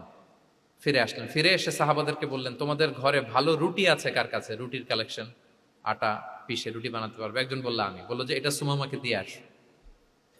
তো দিয়ে আসলো। আরেকজন বললো ভালো তাজা খেজুর আছে কার কাছে? এক সাহাবী বললেন আমার কাছে। রাসূল ইসলাম বললেন যাও, এটা সুমামাকে দিয়ে আস। দিয়ে আসলেন। এরপরের দিন রাসূল ইসলাম যে আবার ইসলামের সৌন্দর্য, হ্যাঁ, মাহাসিনু আহকামি শারিয়া, ইসলামী শারিয়ার যে বিউটি অফ ইসলাম, এটা তুলে ধরলেন, ইসলামের যৌক্তিকতা তুলে ধরলেন। সে অবাক হতে লাগলো যে কিরে, যুদ্ধবন্দীদের সাথে মুহাম্মদ সাল্লাল্লাহু আলাইহি ওয়াসাল্লাম এবং তার অনুসারীরা এরকম আচরণ করে? সে তো যুদ্ধবন্দী, এত সুন্দর আচরণ। তাকে আবার ইসলামের সুশীতল বাণীগুলোর প্রতি আহ্বান করে রাসূল ইসলাম বাড়িতে এসে এবার নিজের যে উট আছে, উটকে যে পালে, সে রাখালকে বলল, তুমি উটের দুধ দহন করে তাকে কিছু দুধ দিয়ে আসো। সুবহানাল্লাহ। আসছিল রাসূল সাল্লাল্লাহু আলাইহি ওয়াসাল্লামকে কি করতে? হত্যা করতে। তো তাকে ওটের গরম দুধ দিয়ে আসা হলো, সে পেট ভরে খেলো। তৃতীয় দিন এবার রাসূল সাল্লাল্লাহু আলাইহি ওয়াসাল্লাম যে ইসলামের যে ভবিষ্যৎ, ইসলাম মানলে যে জান্নাতে থাকা যাবে, এগুলো সব বললেন, এবং তাকে আরো অনেক মেহমানদারি করলেন, আপ্যায়ন করলেন। 3 দিন যখন রাসূল সাল্লাল্লাহু আলাইহি ওয়াসাল্লাম ইসলামকে তার সামনে এভাবে প্রেজেন্ট করলেন, আপ্যায়ন করলেন, ভালো আচরণ দেখালেন, সে অবাক হয়ে গেল। আল্লাহ তাআলা তার হৃদয়টাকে নূর দিয়ে আলোকিত করে দিলেন। 3 দিন পর রাসূল সাল্লাল্লাহু আলাইহি ওয়াসাল্লাম সাহাবীদেরকে ডেকে বললেন, যাও সুমামা ইবনে উসালের হাত পা গুলো যে রশি দিয়ে বেঁধে রেখেছো ছেড়ে দাও, রশিগুলো খুলে দাও। সাহাবারা বলেন কি ইয়া রাসূলুল্লাহ, সে তো খুনি, সে সুযোগ পেলেই তো অ্যাসাসিনেট করতো, তার রশি, হাতের রশি খুলে দিত, আপনাকে মেরে ফেলবে। আল্লাহ রাসূল সাল্লাল্লাহু আলাইহি ওয়াসাল্লাম বললেন, না, আমি যা জানি তোমরা সেটা জানো না, যেটা বলেছি তাই করো। মসজিদে নববীর পিলারের সাথে তাকে যে বেঁধে রেখেছো, রশি খুলে দাও, হাত পা খুলে দাও। আল্লাহর হাবিব সাল্লাল্লাহু আলাইহি ওয়াসাল্লামের নির্দেশ মোতাবেক সাহাবারা ওনার হাত খুলে দিলেন, পা খুলে দিলেন। সুমামা ইবনে উসাল কারোর সাথে কথা না বলে, তার বাড়ি তো ইয়ামামা, সেখানেও ফিরে গেলেন না, অন্য কোনো শহরেও গেলেন না। তিনি মদিনা থেকে অনতি দূরে একটা খেজুরের বাগান আছে, ওখানে কুয়া আছে, উনি যে ওই কুয়ার পানি দিয়ে গোসল করলেন। গোসল করে পবিত্র হয়ে মসজিদে নববীতে রাসূল সাল্লাল্লাহু আলাইহি ওয়াসাল্লামের কাছে ফিরে আসলেন, আর এসেই ঘোষণা দিলেন, আশহাদু আল্লা ইলাহা ইল্লাল্লাহ ওয়া আশহাদু আন্না মুহাম্মাদার রাসূলুল্লাহ। সুবহানাল্লাহ, সুবহানাল্লাহ। তিনি বললেন যে আমি সাক্ষ্য দিচ্ছি আল্লাহ ছাড়া কোনো ইলাহ নেই, আরো সাক্ষ্য দিচ্ছি যে মুহাম্মদ আপনি আল্লাহর প্রেরিত বান্দা এবং রাসূল। এবার তিনি বললেন, মুহাম্মদ, আপনার চেহারার চাইতে অপছন্দের চেহারা পৃথিবীতে আর দ্বিতীয়টা আমার কাছে ছিল না, কিন্তু আজকের পর থেকে আপনার চেয়ে প্রিয় চেহারা, আপনার চেহারার চেয়ে প্রিয় কোনো চেহারা আমার কাছে আর নাই। ইসলামের চেয়ে অপছন্দনীয় ধর্ম আমার কাছে আর ছিল না, কিন্তু আজ থেকে ইসলামের চেয়ে পছন্দনীয় কোনো ধর্ম আমার কাছে নাই। মদিনার চেয়ে অপছন্দের শহর আমার কাছে ছিল না, আজ থেকে মদিনার চেয়ে কোনো প্রিয় শহর আমার কাছে নাই। সুবহানাল্লাহ। উনি গমের বড় ডিলার ছিলেন, গম ব্যবসা করতেন। উনার থেকে গম নিয়ে মক্কায় মুশরিকরা চলতো। তিনি ঘোষণা দিলেন, আজকে থেকে আমার এলাকার কোনো গম মক্কায় যাবে না। এবার মক্কাবাসী পড়ছে বিপদে, গম ছাড়া তো তারা খেতেও পারবে না। তারা আল্লাহর হাবিব সাল্লাল্লাহু আলাইহি ওয়াসাল্লামের কাছে চিঠি লিখে পাঠালেন যে, মুহাম্মদ, তোমার এই যে নতুন অনুসারী, সে যদি গম না দেয় আমাদের তো অবস্থা খারাপ। তুমি দয়া করে এই গমের সাপ্লাই আবার যাতে সে চালু করে তুমি একটু বলে দাও। আল্লাহর হাবিব সাল্লাল্লাহু আলাইহি ওয়াসাল্লাম আবার সুমামা ইবনে উসালকে বলে দিলেন, আবার সে সাপ্লাই চালু করলো। সুবহানাল্লাহ বিহামদি। এবং তিনি প্রথম তালবিয়া পাঠ করে উমরা করেছিলেন। তাহলে দেখেন, আসলো খুনি হয়ে, আসলো কি হয়ে? খুনি হয়ে, আর ফিরে গেল নবী প্রেমিক হয়ে। সুবহানাল্লাহ। এটা কিভাবে সম্ভব হয়েছে? রাসূল সাল্লাল্লাহু আলাইহি ওয়াসাল্লামের উদারতা, ভালোবাসা। তাহলে আপনি যদি দাওয়ার কথা বলেন আমাকে, দাওয়া should be full of love. কারণ ভালোবাসা দিয়ে যা জয় করা যায়, কঠোরতা দিয়ে সেটা পারা যায়। 7 নাম্বার হচ্ছে, 7 নাম্বার, রাসূল সাল্লাল্লাহু আলাইহি ওয়াসাল্লাম যদি কাউকে কারেকশন করতে চাইতেন, কখনো তাকে অপমান করতেন না, অন্যের সামনে তার নাম নিতেন না, নাম না নিয়ে তাকে শুধরে দিতেন। এটা দাওয়ার আরেকটা মেথডোলজি। কেউ কোনো ভুল কাজ করলে তার নাম ধরে অন্যের সামনে লজ্জিত করতেন না। আমরা কিন্তু অনেক সময় করে ফেলি, করি না? অন্যের সামনে মানুষকে কারেক্ট করি, এটা ঠিক না। The way he use to correct others, আপনি যদি সিরাতের দিকে তাকান, সুবহানাল্লাহ, কিভাবে উনি অন্যকে কারেকশন দিতেন, নাম উল্লেখ করতেন না। আমরা এটা অনেক ভুল করি। আমি এই জন্য খুব দুঃখিত এবং লজ্জিত। আমাদের দাওয়া অঙ্গনে আপনি ইউটিউব খুললে দেখবেন যে অনেক দায়ীরা, এক দায়ী আরেক দায়ীকে তুচ্ছ-তাচ্ছিল্য করছে, তার নাম নিয়ে তাকে ছোট করা, তাকে খারিজ করা, তাকে নাকচ করা, সে জাহান্নামী, সে কাফের, সব ইসলামের ঠিকাদারি উনি একা নিজে নিয়ে বসে আছে, আর বাকি যা আছে সব খারিজ। এইটা রাসূল সাল্লাল্লাহু আলাইহি ওয়াসাল্লামের দাওয়ার সাথে যায় না। বরং কেউ যদি কোনো ভুল কিছু বলে, ভুল করে, আপনি যদি মনে করেন যে না তার এটা ভুল, আমারটা সঠিক, তো আপনার নিয়ম হচ্ছে আপনি সঠিকটা প্রচার করা।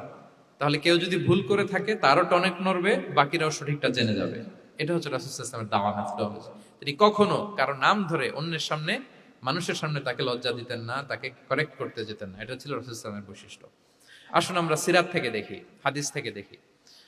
আল্লাহর হাবিব সাল্লাল্লাহু আলাইহি ওয়াসাল্লাম উনি রাতে দিনে কি কি আমল করতেন, গোপন আমল, এগুলো জানার জন্য 3 জন সাহাবী রাসূল সাল্লাল্লাহু আলাইহি ওয়াসাল্লামের স্ত্রীদের কাছে গেলেন। যে জিজ্ঞেস করলেন যে আপনারা আমাদেরকে বলুন যে রাসূল সাল্লাল্লাহু আলাইহি ওয়াসাল্লাম রাতে কি আমল করে, দুপুরে কি আমল করে, বিকেলে কি আমল করে। তো আমাদের আম্মা জানেরা, রাসূল সাল্লাল্লাহু আলাইহি ওয়াসাল্লামের প্রিয়তমা স্ত্রীরা বললেন যে উনি রাতে এরকম তাহাজ্জুদ, দুপুরবেলা এরকম তেলাওয়াত, এই সময় নফল নামাজ, এই সময় এটা এটা এটা করে। আল্লাহর হাবিব সাল্লাল্লাহু আলাইহি ওয়াসাল্লামের পুরো আমলের ফিরিস্তি যখন শোনানো হলো, কাআন্নাহুম তাকাল্লুহা, তাদের কাছে এটা একটা কম মনে হলো পরিমাণে। তারা ভাবছিল হয়তো আরো বেশি করে। তখন তাদের একজন বলল, আরে আইনা নাহনু মিন রাসূলিল্লাহ, কই রাসূল সাল্লাল্লাহু আলাইহি ওয়াসাল্লাম, কই আমরা। রাসূল সাল্লাল্লাহু আলাইহি ওয়াসাল্লামের ব্যাপারে আল্লাহ বলেছেন, কদ গুফিরা লাহু মা তাকাদ্দামা মিন যামবিহি ওয়া মা তাআখার, রাসূল সাল্লাল্লাহু আলাইহি ওয়াসাল্লামের আগের পরের সব গুনাহ মাফ। আদতে তো ওনার কোনো গুনাহই নাই, তারপরও একটা স্পেশাল স্ট্যাটাস হচ্ছে আপনার আগের পরের সব গুনাহ মাফ। তো তারা বলল, যেই মহান ব্যক্তির, যেই নবীর আগের পরের সব গুনাহ মাফ বলে ঘোষণা দেওয়া হয়েছে, তার সাথে তো আমাদের তুলনা করলে হবে না, আমাদের তো বেশি আমল করতে হবে। রাসূল সাল্লাল্লাহু আলাইহি ওয়াসাল্লাম হয়তো এই জন্য এই স্ট্যান্ডার্ড মেনটেন করেন না, এরকম করলে তো আমরা মাফ পাবো না আল্লাহর কাছে। ভালো চিন্তা থেকেই তারা ভাবছেন যে না, আমাদের আমল আসলে কম হয়ে যাচ্ছে, বাড়াইতে হবে। রাসূল সাল্লাল্লাহু আলাইহি ওয়াসাল্লামের কথা ভিন্ন, আমাদের বাড়াইতে হবে। তো কি করতে হবে? একজন বলল, আজকে থেকে আমি সারা রাত নফল নামাজ পড়বো, সারা রাত ঘুমাবো না। আর নিয়ত করে ফেলছে, আমি সারা রাত নফল নামাজ, এশার পর থেকে যে নফল শুরু হবে ফজর পর্যন্ত, ঘুমটম নাই। আচ্ছা, গেল। আরেকজন বলল, আমি সারা বছর রোজা রাখবো, কালকে থেকে যে রোজা ধরবো আর ভাঙবো না, সারা বছর। আচ্ছা। আরেকজন বলল, আমার কয়েকজন স্ত্রী আছে, আমি আর স্ত্রীদের কাছে যাব না, আমি এখন থেকে সন্ন্যাসী, বৈরাগী জীবন যাপন করব, আমি আর কোনো নারীর কাছে যাচ্ছি না। তো এই ঘোষণা যখন তারা দিয়ে ফেলছে, এটা রাসূল সাল্লাল্লাহু আলাইহি ওয়াসাল্লামের কান পর্যন্ত যেয়ে পৌঁছালো। আল্লাহর হাবিব সাল্লাল্লাহু আলাইহি ওয়াসাল্লাম এটা শুনে ফেললেন। শুনে রাসূল সাল্লাল্লাহু আলাইহি ওয়াসাল্লাম এটা অপছন্দ করলেন, কারণ এটা তো রাইট ট্র্যাক না, ওনারা ভুল করতেছে। তো একটা ভরা মজলিসে রাসূল সাল্লাল্লাহু আলাইহি ওয়াসাল্লাম বললেন, আনতুমুল্লাযীনা কুলতুম কাযা ওয়া কাযা, শুনলাম তোমাদের মধ্যে কে কে নাকি এমন এমন বলছো। সুবহানাল্লাহ। তিনি বলতে পারে, এই আব্দুল্লাহ দাঁড়াও, এই আব্দুর রহমান স্ট্যান্ড আপ, এই দাঁড়াও, তুমি নাকি এটা বলছো, তুমি এটা বললে তো ওনারা লজ্জা পেতেন না? সবার সামনে লজ্জা পেতেন। উনি এটা না করে কাজ হাসিল হয়ে যাচ্ছে, বললেন আনতুমুল্লাযীনা কুলতুম কাযা ওয়া কাযা। অনেক বর্ণনা এরকম পাওয়া যায়, মা বালু আকওয়ামিন ইয়াফআলুনা কাযা ওয়া কাযা, মা বালু আকওয়ামিন ইয়াকুলুনা কাযা ওয়া কাযা। তাদের কি হলো, তারা এমন এমন বলে, তাদের হলোটা কি, তারা এমন এমন বলে। এইভাবে তিনি শুধরে দিতেন। তো বললেন, তোমাদের মধ্যে কেউ কেউ নাকি এটা বলে, এটা বলে, এই ওই তিনজনের তো টনক নড়ে গেছে, আর বাকিরা শুনতেছে। তখন রাসূল সাল্লাল্লাহু আলাইহি ওয়াসাল্লাম বললেন, না, এটা ঠিক নয়। আমি তোমাদের মধ্যে থেকে সবচেয়ে বেশি মুত্তাকি, সবচেয়ে বেশি বুজুর্গ। ওয়াল্লাহি ইন্নী লা আখশাকুম লিল্লাহি ওয়া আতকাকুম লাহু। আমি তোমাদের মধ্যে থেকে আল্লাহকে সবচেয়ে বেশি ভয় পাই। বলেন তো, রাসূল সাল্লাল্লাহু আলাইহি ওয়াসাল্লামের চেয়ে বেশি আল্লাহকে ভয় পাওয়া কারো পক্ষে সম্ভব? আল্লাহর হাবিব সাল্লাল্লাহু আলাইহি সাল্লামের চেয়ে বেশি মুত্তাকি হওয়া কারো পক্ষে সম্ভব? আমার নবীর চাইতে শ্রেষ্ঠ হওয়া সম্ভব? তার যে স্ট্যান্ডার্ড ইবাদতের, এটারে ছাড়া যাওয়া সম্ভব? সম্ভব না। তো তিনি বললেন যে আমি রাত্রিবেলা ঘুমাই আসার পরে, আবার শেষ রাতে তাহাজ্জুদও করি। ঘুমও আছে, নামাজও আছে, ব্যালেন্স। আমি সোম বৃহস্পতিতে রোজা রাখি, সপ্তাহের বাকি দিনগুলোতে খাই। আবার আমার অনেক 9 জন স্ত্রী তো অ্যাট এ টাইমে ছিল, আমি স্ত্রীদের সাথে মেলামেশাও করি। তো আমি এগুলো সব ঠিক রেখে আল্লাহর সবচেয়ে প্রিয় মুত্তাকি হইতে সমস্যা হলো না। তোমাদের এত সমস্যা কোথায়? তোমাদের সমস্যা কোথায়? আমার চেয়ে শ্রেষ্ঠ যদি কেউ কিছু করতে চাও, এটা হবে না। আমি হচ্ছি স্ট্যান্ডার্ড। সুবহানাল্লাহ। দেখেন, এইভাবে যখন বললেন, ঠিক করে দিলেন যে তোমরা কে কে জানি এরকম নিয়ত করছো, এটা ভুল করেছো, বরং শুদ্ধ হবে এটা। ওই তিনজনের টনক নড়ে গেছে, তারা শুধরে নিয়েছেন, আর বাকিরা সঠিক মেসেজটা, সঠিক নির্দেশনাটা জেনে গেল। তাহলে ওনাদেরকে কারেকশন করা হয়ে গেছে না অলরেডি? বলেন তো, ওনারা যে ভুল করছে, কারেকশন হয়েছে কিনা? কিন্তু তাদেরকে অপমান করা হয়েছে। এই ভুলটা আমরা অনেক সময় করি। অন্যের সামনে, কখন নিজের ছেলেকে, নিজের স্ত্রীকে, বন্ধুকে, অন্যের সামনে এইভাবে আমরা যেন কারেক্ট না করি। কাউকে সংশোধন করতে চাইলে আল্লাহর হাবিব সাল্লাল্লাহু আলাইহি সাল্লামের দেখানো পথেই যেন আমরা সংশোধন করি। এটা হচ্ছে এই হাদিসের 1 নম্বর শিক্ষা। আরেকটা শিক্ষা হচ্ছে ব্যালেন্স লাইফস্টাইল, ব্যালেন্স অ্যাপ্রোচ। আমরা জানলাম, অনেকে মনে করে, আমার পরিচিত কয়েকজন লোক আছে, আমি বলছি, তারা থামাইছে কিনা জানি না, আমার কাছে এসে শোনাইতেছে, হুজুর আমি সারা বছর রোজা রাখি। তো আমি বলছি, আপনারা বলছে কি সারা বছর রোজা রাখতে? সারা বছর তো রোজা রাখা নিষেধ, এটাকে সওমে বিসাল বলে, এটা নিষেধ। বরং সবচেয়ে বেশি যদি কেউ রাখতে চায়, রাসূল সাল্লাল্লাহু আলাইহি ওয়াসাল্লাম বলছে, তাহলে সাওমুল্লাহি দাউদ, সিয়ামু দাউদ, দাউদ আলাইহিস সালামের রোজা। এর চেয়ে বেশি না। একদিন রাখবা, আরেকদিন ভাঙবা, একদিন রাখবা, আজকে রোজা রাখলে কালকে খাবেন, কালকে রাখবেন, এরপরের দিন রাখবেন, এরপরের দিন ভাঙবেন। এর চেয়ে বেশি রাখা যায় না। লাগাতার রোজা রাখা নিষেধ। লাগাতার 6 মাস, 5 মাস, সারা বছর অনেকে রোজা রাখে, এটা না জানার কারণে। তাহলে এই যে ইসলামের যে ব্যালেন্স লাইফস্টাইল, এটা আমরা জানলাম। কাউকে কিভাবে শুধরে দিতে হবে, কারেক্ট করতে হবে, কারেকশনের ওয়ে, এটা আমরা জানলাম। আরেকটা হচ্ছে ইসলাম যে the combination of material and spiritual life, এইটার একটা তথ্য আমরা জানলাম যে আপনার এই দুনিয়াও লাগবে, আপনার আখিরাতও লাগবে। আপনি সব ছেড়ে দিয়ে শুধু আল্লাহর রাস্তায় চলে গেলে ওইটা ইসলাম শিখায় নাই। ইসলাম যে আমাদেরকে ফরিয়াদ শিখায়, প্রার্থনা শিখায়, রব্বানা আতিনা ফিদ দুনিয়া হাসানা ওয়া ফিল আখিরাতি হাসানা ওয়া কিনা আযাবান নার। হে আল্লাহ, আপনি দুনিয়াতেও হাসানা দেন, আখিরাতেও হাসানা দেন। আগে চাইছি কোনটা, আখিরাত না দুনিয়া? রব্বানা আতিনা ফিল আখিরাতি হাসানা ওয়া ফিদ দুনিয়া হাসানা, এরকম নাকি রব্বানা ফিদ দুনিয়া হাসানা? দেখেন, দুনিয়াটা আগে, দুনিয়াটা আগে। সো ব্যালেন্স, এই ভারসাম্য রাখাটা, আমি আলোচনা শুরুই তো করেছি ওয়াসাতিয়া, মানে ভারসাম্যপূর্ণ। ইসলামের নেচারটা হচ্ছে ব্যালেন্সড অ্যাপ্রোচ। এটা আমরা এই হাদিস থেকে শিখতে পারি। আমাদের অনেকেরই এটাতে ঘাটতি আছে, অনেক জ্ঞানী, অনেক স্কলার, অনেক তার কিছু, কিন্তু তার মধ্যে ভারসাম্য এবং পরিমিতি বোধ নাই। পরিমিতি বোধ, ভারসাম্য, ব্যালেন্স লাইফস্টাইল, এটা অনেকে অ্যাডপ্ট করতে পারে না। এটা বছরের পর বছর সাধনা করতে হয়, অ্যাডপ্ট করে নিতে হয় নিজের সাথে। তাহলে 7 নাম্বার হচ্ছে, কাউকে শুধরে দিতে চাইলে আপনি কিভাবে শুধরে দিবেন, এটা আমরা জানলাম। তাকে সবার সামনে লজ্জা দিয়ে শুধরে দেওয়া যাবে? তাহলে কৌশলে তাকে শুধরে দিতে হবে। পারা যাবে তো ইনশাআল্লাহ?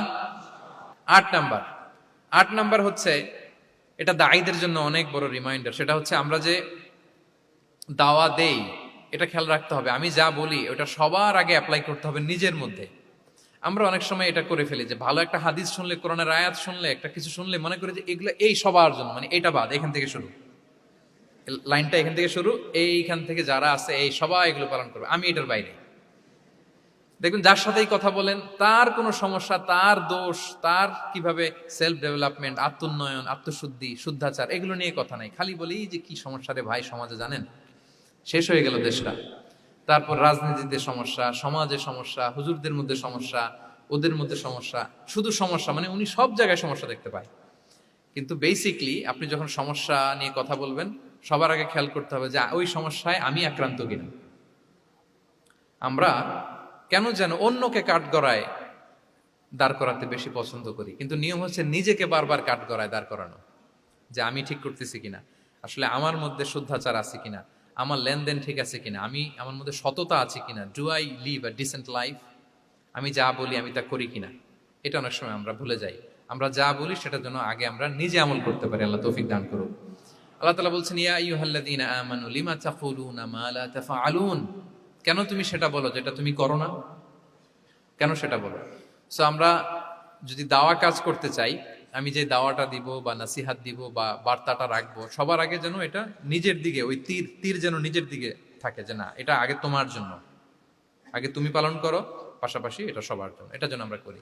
আল্লাহর হাবিব সাল্লাল্লাহু আলাইহি ইসলামের জীবনে যদি আমরা দেখি তাহলে দেখবো উনি যা বলতেন ওটা নিজে আগে বেশি করতেন। আল্লাহু আকবার। উনি ইবাদতের কথা বলতেন, আল্লাহর সামনে নিজেকে সঁপে দেওয়ার কথা বলতেন।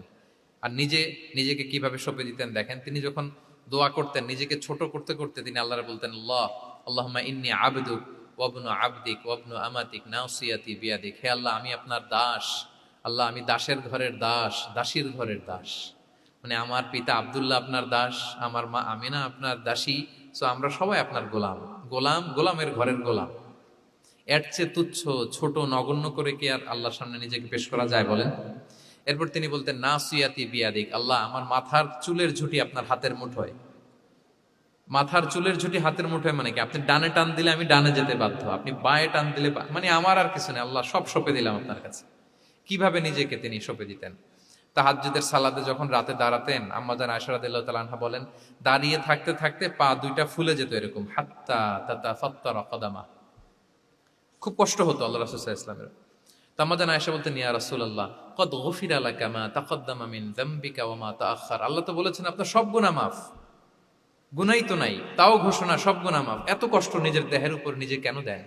আল্লাহর হাবিব সাল্লাল্লাহু আলাইহি ওয়াসাল্লাম বলতেন, আফালা উহিব্বু আন আকুনা আবদান শাকুরা, হ্যাঁ আয়েশা এটা ঠিক, আল্লাহ আমাকে মর্যাদা দিয়েছেন, কিন্তু আমি কি শুকরগুজার বান্দা হতে চাইবো না?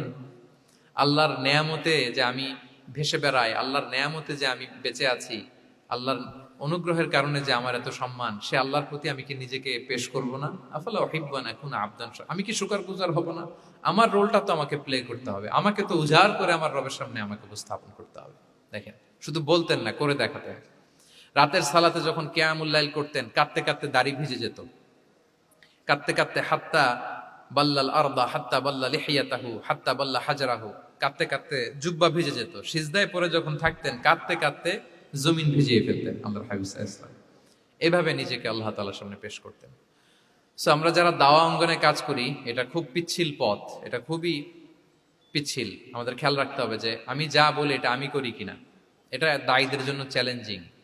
সে নিজে একটা ডিসেন্ট লাইফ লিড করা, তার নিজের মধ্যে সততা থাকা, নৈতিকতা থাকা, মোরালিটি, এথিক্স, ভ্যালিউজ নিয়ে যে আমরা বলি, ওই ভ্যালিউজের প্র্যাকটিস যেন আমাদের মধ্যে থাকে। আল্লাহ তাআলা আমাদেরকে তৌফিক দান করুক, আমরা পড়ি আমিন। 9 নম্বরে হচ্ছে কনসিডারেট হওয়া। রাসূল সাল্লাল্লাহু আলাইহি ওয়াসাল্লাম খুবই কনসিডারেট ছিলেন, এটা খুব গুরুত্বপূর্ণ, খেয়াল করে শুনুন। কনসিডারেট মানে খুব উচ্চ বিবেকবোধ সম্পন্ন ব্যক্তিত্ব, খুব বিবেকবোধ সম্পন্ন। আমাদের অনেকের মধ্যে এটা, আমাদের অনেকের সেন্স কাজ করে না। আল্লাহর হাবিব সাল্লাল্লাহু আলাইহি ওয়াসাল্লাম, he was a man of 6 senses, 6টা সেন্স ওনার কাজ করতো। সুবহানাল্লাহ, সুবহানাল্লাহ। কথা বলতেছেন, ওদিকে কি হচ্ছে, ওদিকে সব একসাথে এট এ গ্ল্যান্সে তিনি মেনটেন করতেন। সুবহানাল্লাহ বিহামদি। তো এই উচ্চ বিবেকবোধ সম্পন্ন হইতে হবে দায়ীদের। রাসূল সাল্লাল্লাহু আলাইহি ওয়াসাল্লাম একবার নামাজ পড়াচ্ছেন, পিছনে বাচ্চার কান্নার আওয়াজ, নামাজ ছোট করে দিয়েছেন, একেবারে ছোট, শর্ট করে সিজদা, রুকু, মানে যতটুকু না হলেই না, অতটুকু করে নামাজ শেষ। জিজ্ঞেস করা হলো কেন? বললেন যে আমি দেখলাম একটা ছোট বাচ্চা কাঁদছে, এই বাচ্চার মায়ের বোধহয় খুব কষ্ট হয়ে যাচ্ছে পেছনে, বাচ্চাটাকে সামলাতে মহিলাদের প্রেয়ার হলে মাটার বোধহয় খুব কষ্ট হচ্ছে, এজন্য আমি নামাজটা একটু শর্ট করে দিয়েছি। সুবহানাল্লাহ। আমরা নামাজে দাঁড়ালে দিন দুনিয়ার হুঁশ নেই, কি হচ্ছে না হচ্ছে না, আপনার সব খেয়াল রাখতে হবে। কি হচ্ছে, you are a leader, you are a দাঈ, আপনাকে এটা খেয়াল রাখতে হবে। রাসূল সাল্লাল্লাহু আলাইহি ওয়াসাল্লাম এরকম উচ্চ বিবেকবোধ সম্পন্ন লোক ছিলেন। মুআয ইবনে জাবালকে এক জায়গার মদিনার পাশেই ইমাম করে পাঠালেন, ইমাম। তো ওই এলাকার মুসল্লিরা ছিলেন শ্রমজীবী। কি জীবী? শ্রমজীবী। ওনারা উট দিয়ে পানি নিয়ে খেজুর গাছে পানি সেচ দিত, তারা খুব কষ্ট করে সারাদিন। তো উনি মাগরিবের নামাজে একদিন নামাজ শুরু করলেন, আল্লাহু আকবার বলে সূরা ফাতিহার পরে উনি সূরা বাকারা শুরু করলেন। কোন সূরা? কোরআনের সবচাইতে ছোট সূরা নাকি? হ্যাঁ, আয়াত কত? সবচাইতে বড় সূরা। তো উনি হয়তো একটা খুব মানে চিল মুডে আছেন, একটা খুব ভালো মুডে আছেন, এবাদতের একটা মুডে আছেন, উনার আবেগ থেকে উনি হয়তো সূরা বাকারা শুরু করে দিচ্ছেন, তেলাওয়াত করে করে মজা পাচ্ছেন, করতেছেন। কিন্তু পিছনে মুসল্লিরা হচ্ছে শ্রমজীবী, সারাদিন খেতে খামারে খেজুর বাগানে কাজ করে ওনারা নামাজ পড়তেছেন।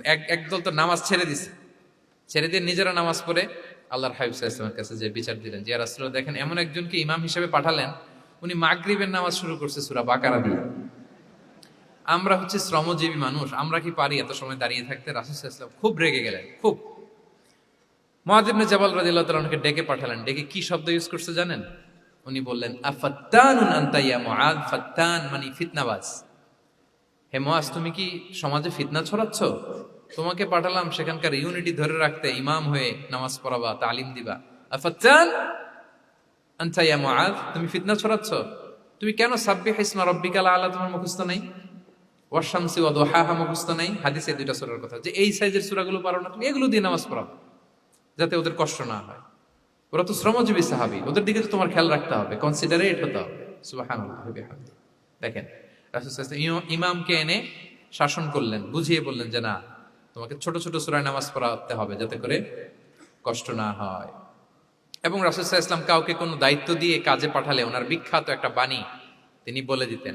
আমার ভেরিফাইড যে ফেসবুক পেজের কভার ফটোতে দেখবেন এই হাদিসটা দেয়া। সেটা হচ্ছে তিনি কাউকে কোনো দায়িত্ব দিয়ে পাঠালে তিনি বলতেন, বাশশিরু ওয়ালা তুনাফফিরু, ইয়াসসিরু ওয়ালা তুআসসিরু। মানে তোমরা মানুষকে সুসংবাদ দিও, মানুষকে দিন থেকে ভাগিও না, দিনকে সহজ করে উপস্থাপন করো, দিনকে জটিল করে মানুষের সামনে উপস্থাপন করুন। আমরা এটা ভুল করি, এত কঠিন ভাবে উপস্থাপন করি, ভাবে যে কঠিন করে উপস্থাপন করতে পারলেই বোধহয় ওনার ক্রেডিট। এরকম একটা মানসিকতা অনেকের আছে। কোনো মুফতি যদি এমন কোনো ফতুয়া দেয় যেটা সমাজের অধিকাংশ মুসলিম চেষ্টা করেও মানতে পারতেছে না, কঠিন হয়ে যাচ্ছে, তার মানে something is missing in the ফতোয়া, something is missing in the legal opinion, and the মুফতি should revise the issue again and again. তাকে আরো মুফতিদের সাথে রিভাইজ করতে হবে, আরো কিভাবে জীবন ঘনিষ্ঠ করে মাসালাটা দেয়া যায়, তাকে এটা ভাবতে হবে। কারণ আল্লাহ দিনের মধ্যে জটিলতা রাখেননি, কাঠিন্যতা রাখেননি। আমরা দিনকে কঠিনভাবে মানুষের কাছে উপস্থাপন করি, মানুষকে ভয় দেখাই, আমরা হতাশ করি, দিন থেকে ভাগাই। রাসূল সাল্লাল্লাহু আলাইহি ওয়াসাল্লাম বলেছেন, খবরদার দিন থেকে ভাগিও না, সহজ করে মানুষের কাছে উপস্থাপন করো, দিনকে জটিল করে মানুষের কাছে উপস্থাপন করবে না। তো তাহলে কনসিডারেট ছিলেন রাসূল সাল্লাল্লাহু আলাইহি ওয়াসাল্লাম, খুব উচ্চ বিবেক বোধ সম্পন্ন ব্যক্তি ছিলেন।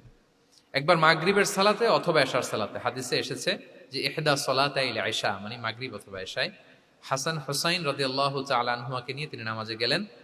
নামাজের এক পর্যায়ে সেজদারত অবস্থায় ওনার নাতি হাসান রাদিয়াল্লাহু তাআলা আনহু ওনার কাঁধের উপরে চেপে বসলেন, দীর্ঘ সেজদা দিলেন।